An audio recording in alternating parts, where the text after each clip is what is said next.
This is Population Health Weekly. We bring the science to your street. One small habit, one clear choice. Right where real lives meet. Every voice, every choice, every truth that we share. Public health is Consider Australia during 1970 and 71. The state of Victoria mandated wearing seatbelts, not just fitting them. Fatalities dropped about 17% in a single year. But the true lesson was not the belt itself, it was the partnership. Drivers buckling up, manufacturers building reliable restraints, governments enforcing and expanding the rule. This alliance didn't remain in one high income nation. It became a global protocol, adopted across continents, continuing to save tens of thousands of lives annually, worldwide. Today, digital or e health has the technology, algorithms, wearables, apps.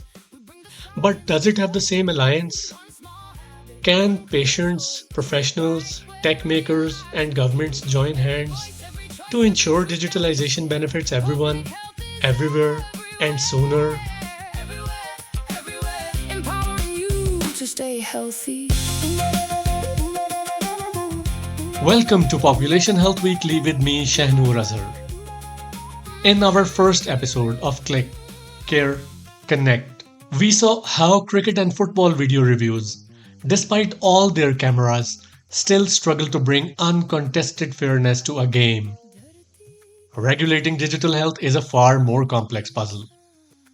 But the pieces are within reach if we choose to assemble them together. That's the analysis coming up. But before that, hello to my co host Erin Rodgers. Hi, Shanor. It's good to be here. In the second half of the show, I'll be presenting our fortnightly segment in which we put the spotlight on an issue we think should be getting more attention than it's currently getting. Don't sleep through today's spotlight. Shanor, I think you will walk us through the same 5 aspects of healthcare as in episode 1. Is that right? Patients, hospitals, technology manufacturers, insurers, and governments? That's right, Erin. Today's episode will be unlike any other. Each of the 5 aspects you have named are facing a combination of unique regulatory challenges. And unlike seatbelts, where the goal was simple restrain a body in a crash, digital or e health regulation is tangled with data, liability, bias, and trust. Let us explore them together, not to assign blame, but to understand in detail. First, patients and the challenge of data privacy, consent, and autonomy. Consider a diabetic patient in a low income setting, insured through her employer. She uses an affordable glucose monitoring app. Unknowingly, the app shares her reading with an insurance company. Her premium increases. She has no legal recourse because digital or e health consent laws do not yet exist where she lives. Or this is unprecedented for her employer. This example reveals the core dilemma. Sharing patient data trains better artificial intelligence, but it also risks surveillance, discrimination, and loss of control. Most patients click agree without understanding what they are signing, and that is not their fault. The systems are complex. An unforeseen trend is now visible rising frequency of data breaches in health apps. In 2023, a major fitness tracker company settled a lawsuit for sharing user location data with third parties without explicit consent. Another massive settlement of over 50 million US dollars was reported in 2025. The emerging picture offers some clarity. The European Union's General Data Protection Regulation envisions a quote unquote right to explanation. Patients can ask how an algorithm reached a decision about them, but enforcement varies. In many places, there is no clear rule, or the precedence is yet to take a full shape. This is not a failure of any single actor. It's a gap in the partnership, and gaps can be filled if we choose to fill them together. Let's visit the second aspect of healthcare today hospitals. and the question of liability for diagnosis based or assisted by artificial intelligence. Beginning with a surprising finding. Studies estimate that over 60% of drug interaction alerts, even up to 90%, could be overridden by doctors and clinical staff. Not because they are reckless, but because the system flags too many false positives. This is quote unquote alert fatigue, and it can have serious consequences. The dilemma behind this is a liability trap. If clinicians override an algorithm and are wrong, they bear responsibility. If they follow an algorithm and are wrong, they still bear responsibility. But the algorithm's creator often disclaim liability in fine print. The emerging picture: regulators like United States Food and Drug Administration now propose a quote unquote total product lifecycle approach, meaning artificial intelligence devices are monitored and updated after they reach the market, not just before. But that requires manufacturers to share real world performance data, and that is not always forthcoming.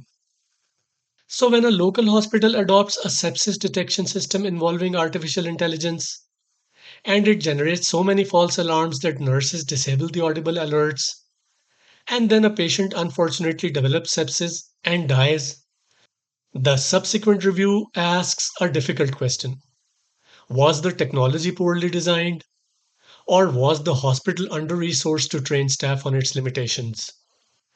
The answer is rarely simple. But clarity about responsibility, shared, not single point, would help everyone move forward. Let us now turn to the third aspect: technology manufacturers and the black box problem. Some argue that too much regulation would suffocate innovation, that demanding transparency and validation would slow the very progress that saves lives. It's a fair concern. But Australia's seatbelt experience suggests otherwise. Early manufacturers worried about costs, yet clear enforced standards ultimately made cars safer and the industry more trusted. The whole pie got bigger, not just a slice. Rules do not kill innovation, they redirect it towards safety and equity. The dilemma, however, is real. Fast track approval gets useful tool to patients quickly, but it carries the risk of approving systems that underestimate real world settings. Rigorous clinical validation takes years, but by then, the technology may be outdated. Low income settings with little regulatory precedence are particularly vulnerable. Here's the unforeseen outcome of this imbalance: algorithmic bias. An artificial intelligence system trained on data from predominantly Caucasian populations may perform less well on darker skin tones. This is called dataset imbalance. A landmark 2022 study found that a widely used commercial algorithm for diagnosing skin cancer had significantly lower accuracy for patients with darker skins. Similarly, a manufacturer deploys a chest radiograph or X ray artificial intelligence system in a low income setting. The algorithm was trained on data from a high income population.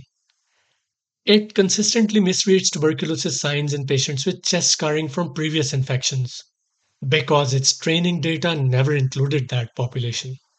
The manufacturer says it works in ideal conditions, but ideal conditions are rarely the real world, anywhere. Manufacturers cannot solve this alone. They need regulators, local clinicians, and communities at the table from the start. That is how we build trust and truly profitable algorithms. The fourth aspect of healthcare in this episode is insurers and the challenge of coverage, reimbursement, and fairness. One country has experimented boldly. Germany's Digital Health Application Program, or DIGA, allows doctors to prescribe apps on a fast track basis. But manufacturers must submit real world data within 12 months or lose reimbursement. It is an attempt at balance, but only one nation has tried it. The wider dilemma is a tension. If insurers refuse to cover digital tools, they slow innovation and leave patients paying out of pocket. If they cover everything, they risk inflating costs and rewarding unproven products. Regular listeners would recall Umar from episode 1 last week, comparing insurance plans on his phone. One plan is cheaper, but telemedicine only. His cousin living in a rural neighborhood cannot use it reliably. Umar is tempted by another plan that covers everything, but charges extra for digital visits. No plan accounts for his cousin's connectivity gap because regulations do not yet require it. And here is an unintended outcome. Algorithms can inadvertently penalize patients based on where they live. An insurer's algorithm might flag a patient as high risk simply because they have intermittent connectivity and miss telehealth appointments. They pay higher premiums, not because of their health, but because of their postal code. Insurers are not adversaries, they are part of the system. But good faith regulations can help them become better partners by nudging them to include the excluded. Now we arrive at the fifth and final aspect of today's episode: governments and the challenge of interoperability, standards, and cybersecurity. Governments hold the power to mandate shared language for digital health systems, but they often hesitate, fearing rigid rules might stifle innovation. The tension here is real too. Unified electronic records promise seamless care, but they also create a single point of failure. A ransomware attack can paralyze an entire health system. In 2021, Ireland's Health Service Executive, or HSE, suffered a destructive cyber attack, shutting it down for weeks, delaying cancer care, and forcing staff back to paper. The attack possibly exploited interoperability gaps government had promised to fix. Some nations now do require cybersecurity hygiene for procurement, but standards remain patchy. A global benchmark or guidelines do not yet exist. Consider a different path: rapid deployment with deliberate privacy safeguards. China's 2018 Measures for the Administration of Internet Hospitals established traceability, physical institution anchors, and strict patient data protections. Its 2021 Personal Information Protection Law classified medical records as sensitive data, requiring explicit consent. Together, they form a state led model that pushes digital expansion forward while mandating accountability without waiting for a crisis. Like all other aspects of healthcare we have so far discussed in this episode and the one last week, digitalization of healthcare and the corresponding regulations remain a work in progress. Let's back up a bit. In episode 1, we introduced the adolescent Khalid, whose health record was digital, but not that of his parents. Moving towns, one click would bring up Khalid's history, but his parents carried papers. Interoperability is still a choice governments avoid, but governments also become bridge builders when they act with urgency and care. So, what does the Australian seatbelt mandate teach us about getting ahead of digital or e health curve? Australia proved that fitting technology alone saves almost no one, but mandating its proper use, backed by enforcement, public education, and shared responsibility, transformed a simple strap into a global life saving protocol. The same logic applies to digital or e health.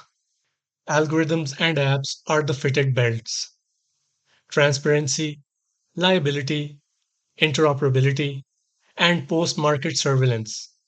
Those are the wearing mandates. We can improve this Australian experience further by acting sooner than a few decades it took to reach there in 1971.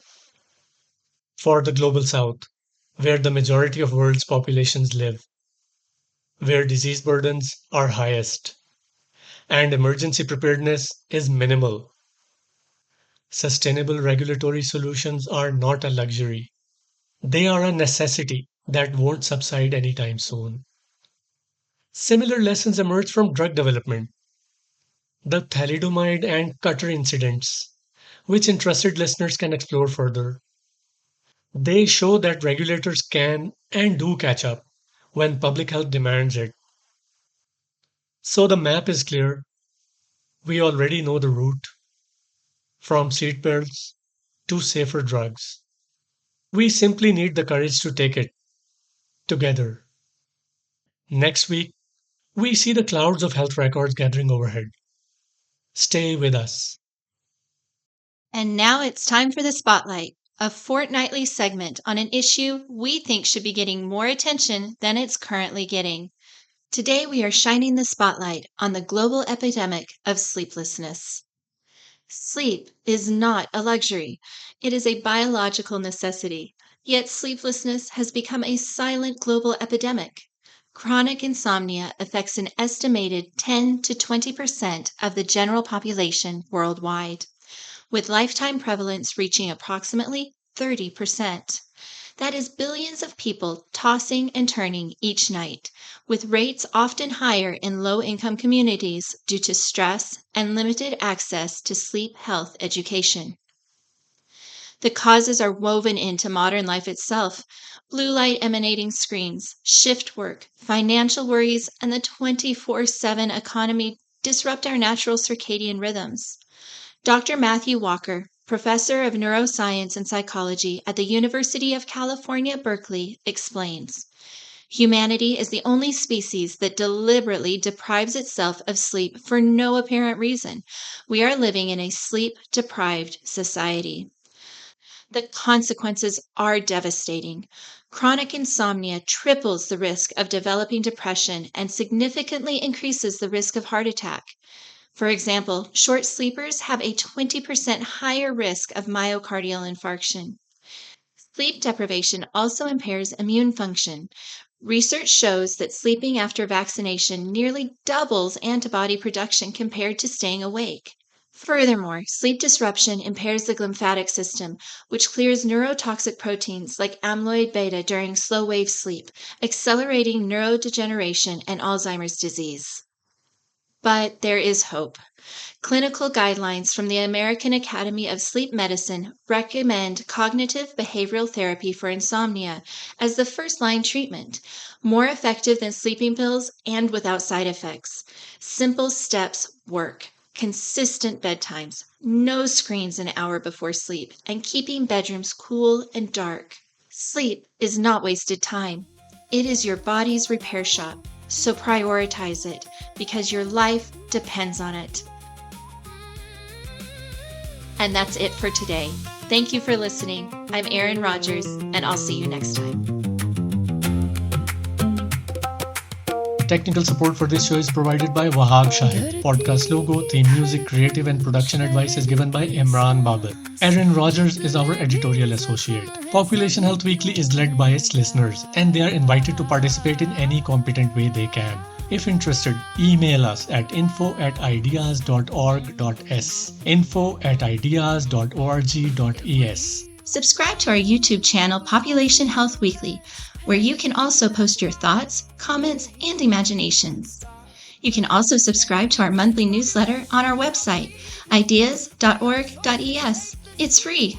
You can also donate to us through ideas.org.es and the hosting platform rss.com. All contributions will be dedicated to improving the quality of this show. The transcript of the show will be available as soon as it's posted via rss.com. If Population Health Weekly sounded interesting to you, then spread the word. Special thanks to Junta de Andalucía and Gobierno de España for their support to autónomos that made this production possible. Join us next week when we talk about the infrastructure, the pipes, the pixels, and the pedagogy that must support these rules. This is your presenter, Shanu Razar. To stay healthy.